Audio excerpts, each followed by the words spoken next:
Blessings and salutations. So good to be with you all once again for episode 3 of Sound Mind. I'm licensed therapist, your host for season 5 and 6 and 7 and whatever else the Lord will have us to do in this project together. I hope all is well, that you've been blessed. If you're tuning in today, that means that you have been seen versus viewed. So we want to thank God for that. And we want to just jump in today because we have some great conversations and mental health dynamics that we're going to address today. But as always want to give God the praise and the glory for the opportunity to be together and to serve in this capacity. So we want God to bless this episode, and hopefully it'll be a blessing to you.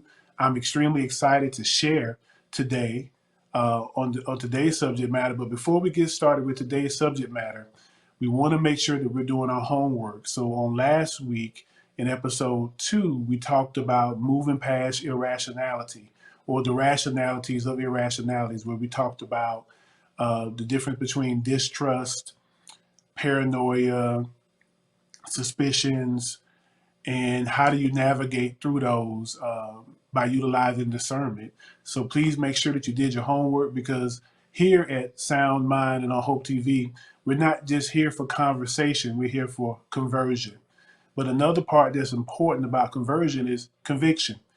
If you feel convicted, I always tell my population that I work with in therapy, conviction is an indication that there is something either right that we should continue doing, or maybe there's something not so right that we need to address and look at. So hopefully and prayerfully through our content through this season, you'll receive the conviction that will lead to conversion because you've had conversation. Okay.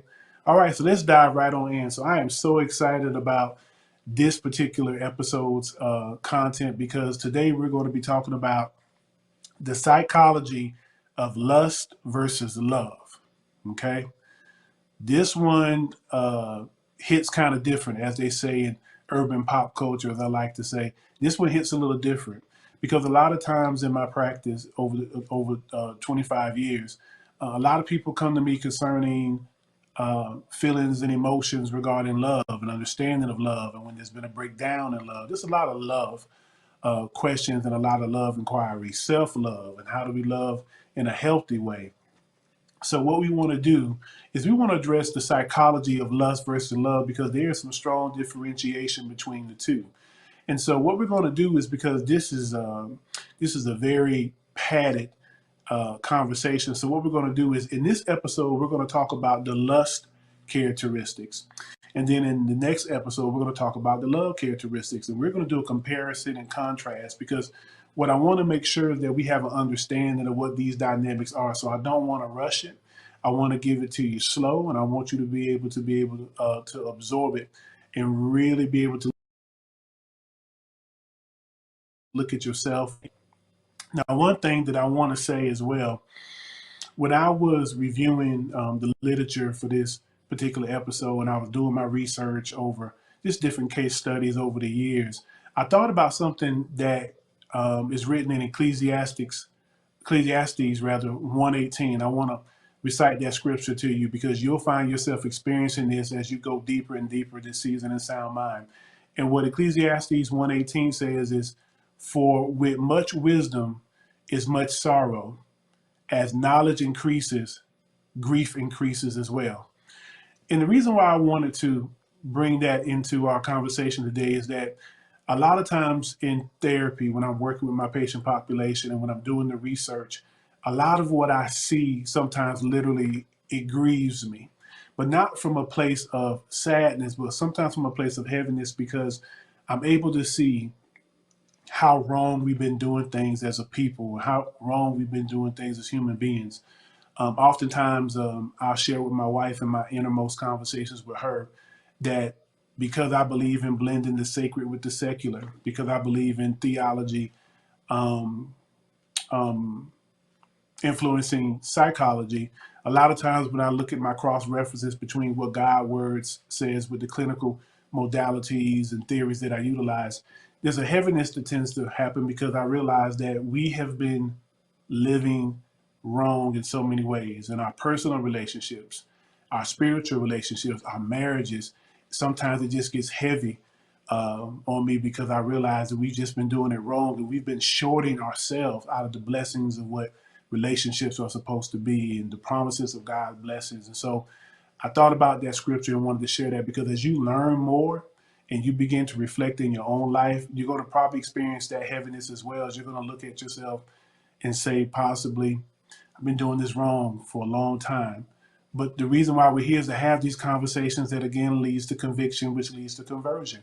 So I just wanted to highlight that, because that way I don't want you thinking that, something's going on, something's wrong. No, that's an indication that everything is right, because with that increase in knowledge, we're going to be grieved in a good way, because it's going to make us want to move and do some things. Okay. So now that we got that out the way, now that I've done my disclosure, I want to hop right on into this psychology of lust versus love. And this is the lust edition. Okay. Before I start, I want to lay the backdrop as far as biblical references, because we always want to set the foundation from a biblical, and then we're going to tie together the clinical therapeutic aspect after we, of course, put everything in order. And what I want to reference is 1 John 2:16, okay? 1 John chapter 2, verse 16. And what that scripture says is, for everything, the lust of the eyes and the pride in one's possessions is not from the Father, but is from the world. And the world, with its lust, is passing away, but the one who does the will of God remains forever. Okay? So the first thing that we want to establish is lust doesn't last. Let's just get that out there in the open. Lust does not last. Okay?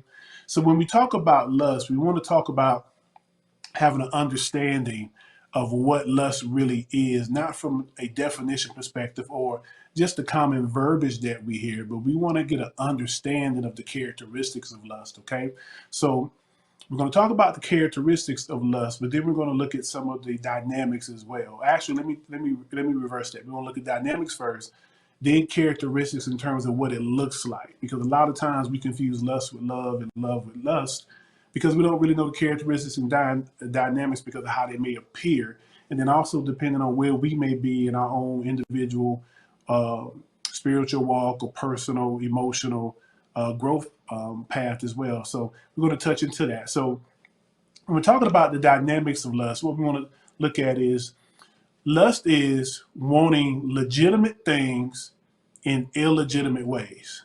Okay? Let me say that again. Lust is wanting legitimate things in illegitimate ways. Okay? Another way that I like to often look at that and spin that is lust is wanting the right things the wrong way. That sometimes and oftentimes leads to our harm. Okay? Now, a biblical word that we've heard a lot of, but we probably never really coupled it with the concept of lust is coveting or covetousness. Okay, you hear that? That's one of the big 10, as I like to call them. We have the 10 commandments that God gave Moses for his people, and one of the 10 commandments God addresses not coveting what your neighbor has. Okay, so coveting is actually the biblical term for lust. Okay, so when we talk about coveting and lust is desiring and pursuing that which is not legitimate for you to have. Okay, so let's look at this from a application regard. So when we think about lust, let's say it's a legitimate need to want food. Okay, that's a legitimate need. We all got to eat. But lust is when we kind of go over into gluttony or overeating. Okay, so you want something that's a legitimate need, which is food, but then how you go about it in pursuing it, there being a harmful demonstration and impact on your behalf, is when it becomes lust. Okay, now I'm going to say this word. Okay, and we're all adults here on Hope TV, because this is actually, when we think of lust, it does come up probably primarily from a physical regard. So let's have the sex reference. Okay, sex under God's order is not a bad thing. Okay, That's a whole different episode. We'll touch that probably later on in season 1, if not maybe I'm sorry. We'll touch that later in season 5, if not maybe even season 6, because that's a real deep one therapeutically. But sex is not a bad thing if it's up under God's ordinance in the manner in which He created it to be. But immorality, again, the illegitimate way of going about sex is when there's lusting and coveting that tends to happen, okay?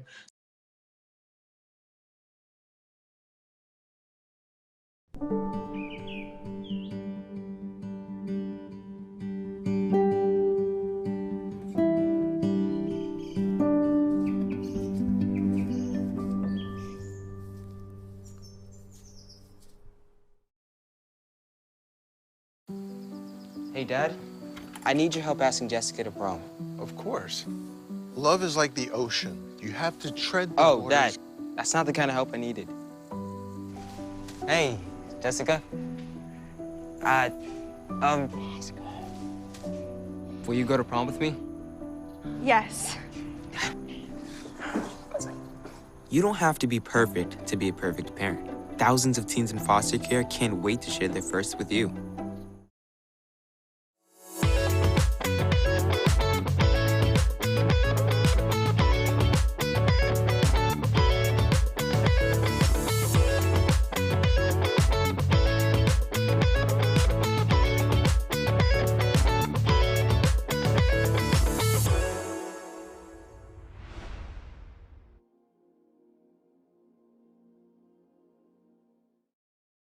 So again, we're talking about legitimate things that are understandable to have and that God wants us to have, but when we go about achieving it in illegitimate ways to the point that it can cause harm or disruption or even destruction, that's when it becomes a matter of a lusting. Okay, so I wanted to kind of give us the backdrop in that because I wanted you to understand what we're talking about here. Because a lot of times when people hear the term lust, it's like, oh no, I'm not lusting. It's not in my spirit, because you think about it in an extreme way.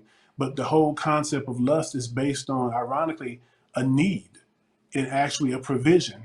But it's all about how we execute the provision that tends to differentiate how lust is either being rejected or even how it's being implemented or introduced into our lives, or how we may even implement it and introduce it in the lives of others. Okay, so that was important for us to understand those particular dynamics of lust. Okay, so what I did was I looked at the characteristics. I thought about, the sessions that I've had where I've dealt with individuals who may have had an eating disorder, individuals that may have had obsessive compulsive disorder, those that may have had generalized anxiety challenges, those that have had relationship issues as far as infidelity, those who have had issues with just a myriad of different dynamics where it appeared that lust was really the undergirding of what they were experiencing from a mental health regard. And so I was able to devise some characteristics, and I wanted to show you what it is that lust looks like and how it occurs. Okay, so we have seven characteristics of lust that we're going to talk about. And I want you to be able to, be honest and transparent with yourself. And I want you to ask, as I go over each characteristics, I want you to ask two questions. I want you to ask, when have I actually demonstrated that particular characteristic? Or when have I had that feeling that it was being done to me? So those are two questions that we want to ask with each characteristics, because we want to make certain that we're doing the work. Okay, like I always say to my population when they come to see me for therapy, your treatment is only as effective as your truth. Okay, if you're not honest and forthcoming with your treatment, I'm going to be pretty limited in what I can do in that aspect. So we want to be honest and transparent with our truth when it comes to this particular dynamic, because we really want to understand lust and the subtleties of it and how we can counter it, so that we can be able to recognize when it occurs, or even when we're demonstrating it to others, because we want to make room for love, because love is where it's at. That's what we want. Okay. All right. So the first characteristic of lust is being impulsive. Okay. When you think about lust and the dynamics that lust tends to manifest itself from a characteristic regard. Impulsiveness is a lot of the times what I've seen. Okay, think about when ladies, when you wanted that handbag, or you wanted them shoes, and you just had to have it. You just had to have it, and you didn't think about it. It was like, I want it, so you made an impulsive buy. Or sometimes, we hide it under the label of retail therapy. Now, as educated as I am, I've never seen a program for retail therapy, but I love the way that we put that twist on it. But let's be honest and transparent. And brothers, you don't get a free pass too. If you heard your favorite team was coming in town, or if there was those shoes or that suit you wanted and you just bought it with no regard, you was impulsive, then that's the characteristics of lust, is being impulsive. Now, if you want to apply that from a physicality regard, a lot of times when we look at lust and how it appears physically, oftentimes it's very impulsive. Okay, very impulsive. So impulsivity, being impulsive, is a characteristic of lust. Okay, so ask ourselves the question: when have I actually acted in an impulsive way? Okay, and only you can answer that. But then also ask the question: when have I felt as if somebody was dealing with me impulsively? Okay, so that could be a reflection of some possible lust occurrences in our life as far as that's concerned. Okay, all right. The second characteristic is reckless. Okay, lust has a reckless component to it, because when lust shows up, a lot of times we throw all caution out the window. We don't think about long-term consequences. It's completely just reckless. Things that we probably wouldn't do if we took time to be rational and to think things out. Typically what would occur is we probably will make a much better decision, but because we're reckless, we're not thinking about the consequences. And we're not thinking about the impact that it's going to have, not just on us. Okay? So, and recklessness is also a characteristic of lust. So ask yourself again the question: when have I actually been reckless? And be honest with yourself. Okay, if that means going back to your younger years, going back, to some of your undergraduate years, your college years, your teenage years, just be honest with yourself. Okay, so when was the time that you actually were reckless? But then also, when was there a time where you actually felt somebody was reckless with you? Okay, may have put you in a position where they put pressure on you to do something, and you felt as if, okay, there are consequences to this that could be long standing, and they were being reckless. Okay, so that's something to consider. That's definitely something that we want to consider. All right. Third attribute of lust: selfishness. Being selfish or selfishness. Okay. A lot of times when you're talking about lust and we looked at being impulsive and being reckless, it's quite natural to see how selfishness will come into play.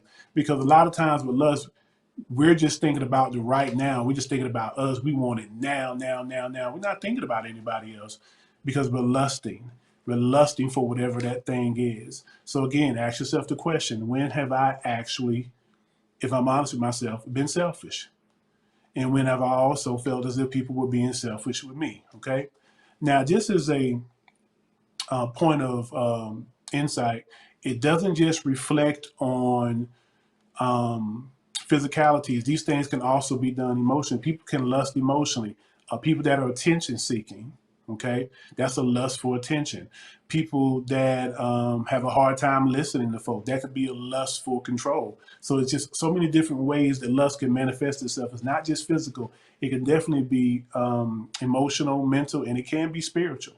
It can be spiritual. Okay, so I just want to put that out there because I don't want you to limit yourself in terms of your overall insight of the information, how we can apply this to move to higher ground and to having the sound mind that we are pursuing. Okay, now the fourth of lust is momentarily.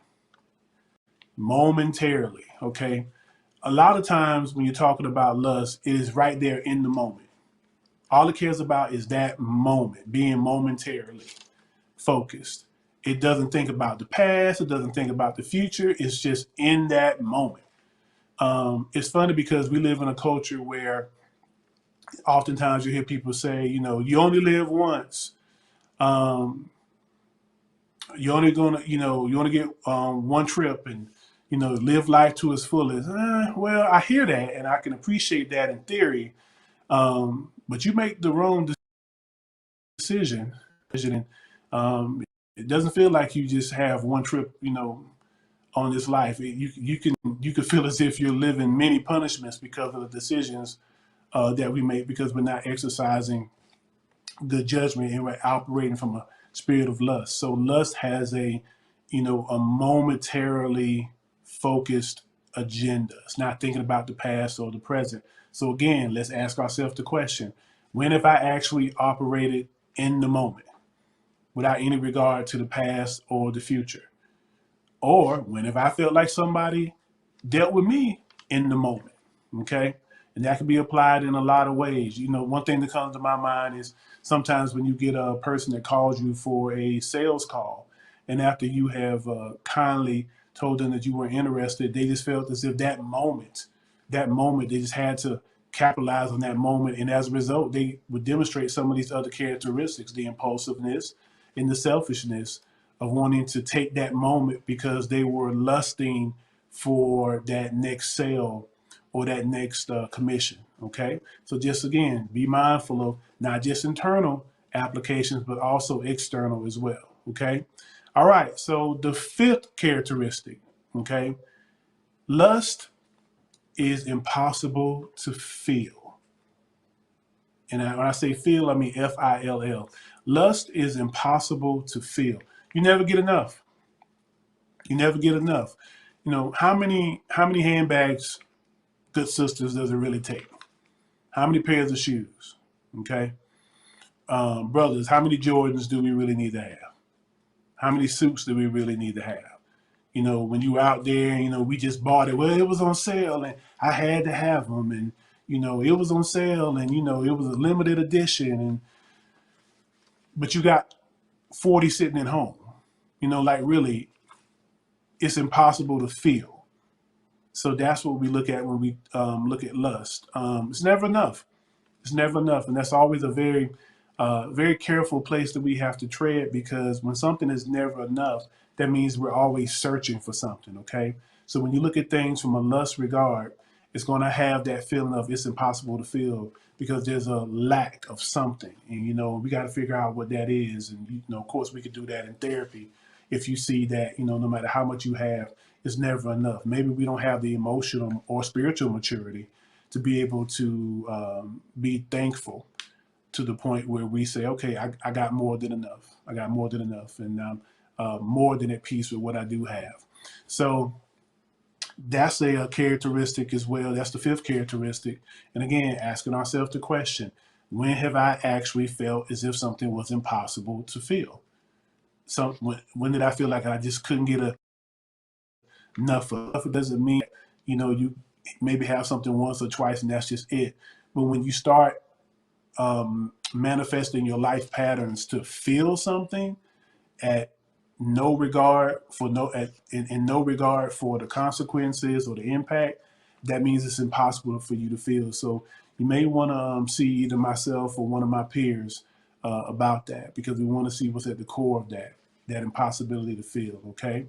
But then also, when have I felt that it was impossible to feel whatever it was that those that I'm in relationship with may need? Sometimes we may feel as if it's impossible to please a parent. It's impossible to do enough for our spouse or our mate. And that's after we put forth good effort. So I don't want you all going to your parents or to your mate and saying, well, I heard on Sound Mind, the therapist said that you're impossible to feel. No, this is if you put forth the effort. Okay. So if you put forth the effort considerably and consistently, and it seems to not move the needle, then you probably need to come see myself or one of my peers, and let's have that conversation one-on-one therapeutically. Or maybe you need to bring your mate, your spouse, or your parents in. Okay. So nobody's above reproach when we look at any of these. So it's just a matter of all the different ways that we could apply it, because we definitely want to be convicted to have that conversion in our life. Okay.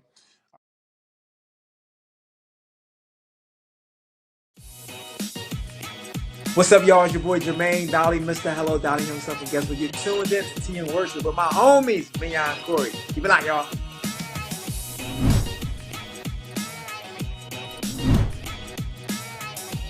Hey y'all, it's Candy West, and you're watching Tea and Worship with Mignon and Corey.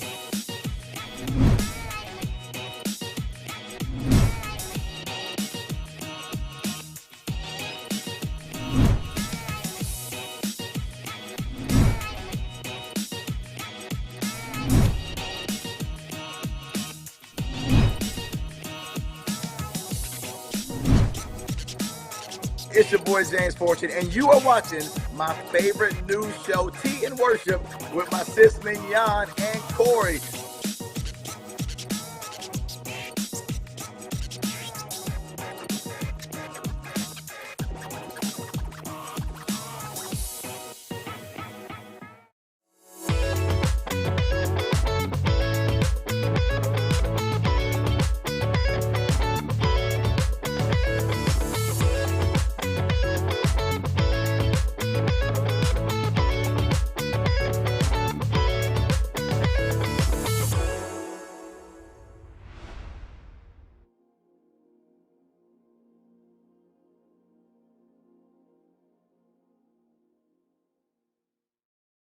So the sixth characteristic is chaotic. Lust has a chaotic demographic to it, okay?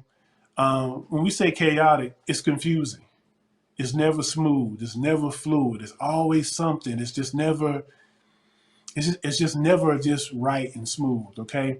And a lot of times with lust, because it's chaotic, it's going to put us in a lot of anxiety provoking situations. It's going to also put us in some situations that can have some short term and long term consequences. Okay. From a spiritual regard, the Bible speaks of all things being decent and in order. Okay. And we also often refer to God as being God who is not the author of confusion. We know who the author of confusion and chaos is, and that's Satan and the enemy. So, when you look at it from a spiritual aspect, if you think about where lust has its origins from, who better to look at than Satan? Because Satan lusted for God's position. He demonstrated all these dynamics. He was impulsive, he was reckless, he was selfish, he dealt in the moment. And it was impossible for him to feel that, which is why he goes from place to place on earth looking to cause chaos because of the lust that he has. So I hope that gave a personal application there where you can really see that lust has really been with us since the beginning of time. Okay, but we don't have to succumb to it at all. Okay, we don't have to succumb to it at all. Okay, because we are indeed called for victory, and we operate not in victory. Okay, so the last one, the seventh one, the seventh characteristic of lust is just something to do. It's just something to do. It's not really a motivation behind it per se. It's just something to pass by time. And ironically, a lot of times when we demonstrate lust, you have that rush that you may feel in the lust being fulfilled. But the ironic thing about lust that I've always seen in my practice, regardless of the mental health and behavior health and relational dynamics, right after that lust has been fulfilled and satiated, it's always a letdown afterward. It's never what one thought it was going to be. So then when a lot of times therapeutically, when I would ask the question, well, what was on your mind? What were you thinking? What was the motivation? And they will often say to me, well, it was just something to do. So therefore, it was kind of it was a distraction. It was a distraction. Okay. So when it's just something to do, it doesn't really have a purpose outside of that immediate moment.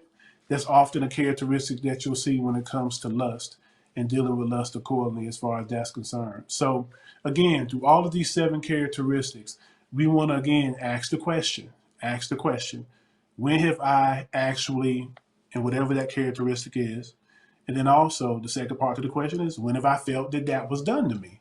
So the good thing in this is that I want us to be able to really look at lust in terms of what we have pushed on people, what we have taken people through, but then also what's been done to us. Because I want us to be able to look at our entire circle and our entire circumference and really get an understanding for lust and the psychology behind it so that we can be more active and intentional in having a life that's based on the principles of love and solid relationships and meaningful relationships that reciprocate good blessing into our lives, and then what we can do in the lives of others. Okay, so it's in summation. Here's basically what lust does. Lust basically says, "I just want a moment." That's what lust said. I just want a moment. This moment. That's it. So if lust had a voice, and you would ask lust, "Well, lust, what do you want?" Lust would say, "I just want a moment. I don't want you long term. I don't want to be invested. I don't want any responsibility, and I don't want any accountability. I simply just want a moment." Okay, so that's what lust would say. So, and this is something that I actually said to the husbands that I work with, but I took it and I expanded it outward so it could be applicable to everyone. And here's what I want us to understand as we wrap up the lust edition of the psychology of lust versus love is that the manner matters, reflects whether we are operating in lust or are we operating in love. And let me say that again. The manner in which we approach matters will reflect whether we are operating in lust or love. So if you want to know the manner in which you're addressing something or approaching something, look at those 7 characteristics. If you're approaching it out of impulsiveness, recklessness, selfishness, being momentarily focused, impossible to feel, chaotic, or it's just something to do, it's a pretty good chance, my brothers and sisters, that we're probably operating in lust if that is the manner in which we are approaching matters and dynamics. Okay, so just something for us to consider. Okay, I want to say in closing this: lust in and of itself cannot become love. It's just not how it works. Lust in and of itself cannot become love. Okay, so a lot of times people come to me for couples relational counseling, therapy, and marriages, and a lot of times I've seen where the relationship was based on lust, but because it wasn't overtly obvious, people wasn't able to really recognize that until we go through the premarital and the therapy, and then ultimately by God's grace we've been able to change the dynamics. But it wasn't until we were able to look at these dynamics and say, okay, this is what has fueled this particular relationship, but we can convert it through facing it and taking ownership of it. And I've seen some beautiful relationships become possible. Individuals who have gone on to become married and have very healthy marriages because they were able to take ownership of how it started. So how we start something does not necessarily have to be how it ends. Just depends on how we address the dynamics and how we take ownership of those dynamics. Okay, so there's hope. That's why we're here at Hope TV. There's hope, but you got to be willing to do the work. You absolutely have to be willing to do the work in order to get to where it is that you want to go in terms of moving from lust to love. Okay, so that's it for the lust edition. I hope it wasn't too heavy, but I believe all of us are grown and we're growing, and so we can handle these type of subject matter because that's why we're here. That's why we come to Sound Mind, is because we want to have conversion. Okay, so we got to do the heavy lifting. But the good thing about it is now that we have the information, as we always say here in Sound Mind, we don't just want the information. We want to take information and we want to have understanding. And then from understanding, we want to get wisdom. And how do we get wisdom? By applying the understanding from the knowledge and the information that we get. Okay? So again, knowledge is information. Understanding is how does the information apply to you? How is it relevant to you? And then wisdom is how do we execute the knowledge of the awareness of the information and how it applies to us. So that's it for episode 3.